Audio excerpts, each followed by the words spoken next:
a journey to the west. His origin begins with him starting off being born from a magical rock atop a special mountain that allowed for the essence of the heavens and the earth to seep into the rock, meaning that when he was born, he was gifted special abilities as well as enhanced strength and intelligence. Soon after being born, he wandered around the area until he eventually found an oasis of different kinds of monkeys similar to him. However, because of his strengths, he was able to soon become one of the best and was given the moniker of the Monkey King. However, his ambition was high, and because of this, he decided to travel to a monastery where he could train and become even stronger. Once there, he was rejected for being weaker and for being a monkey. However, because of the nature of his birth, he was able to rise to the top as well and became one of the best warriors there. Once there, and once he graduated from the monastery, he eventually decided that his next course of action would be to find a weapon that was befitting of his new skills.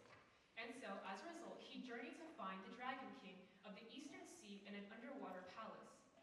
Once there, he demanded the king give him a weapon that was befitting of his new skills. And as a way to humor him, the king told him that he would give him a weapon called the Ru Yi Jingbu Bang, which is essentially a staff that can shrink and expand at the will of its chosen users.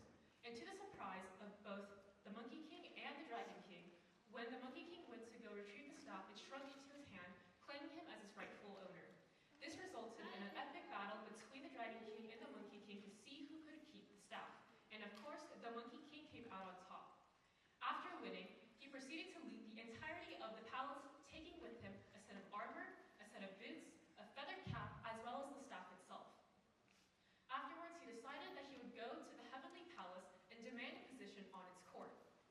Once there, he had to travel across the clouds by jumping across them with the skill he learned at the monastery. And eventually, he was able to come across an orchard that held peaches that could grant immortality when eaten. And so, of course, knowing him, he ate as many as he could until he eventually was caught by a servant. After being caught, the servant alerted the heavenly army, and they chased him all across the skies until they eventually captured him. After being caught, they tried to burn the immortality out of him. However, it failed, and instead he gained increased durability and the random ability to be able to see through disguises. Because of the army's failures, they decided to call upon Buddha. And as Buddha and the Monkey King stood face to face, Buddha reached out his palm and told him that if he was able to be on the court, then he should also be able to willingly walk into Buddha's palm. And so, taking up the challenge, he stood within Buddha's palm, and eventually, before he even knew it, he was encased in stone in the shape of Buddha's hand, returning him to the origins of where he had started.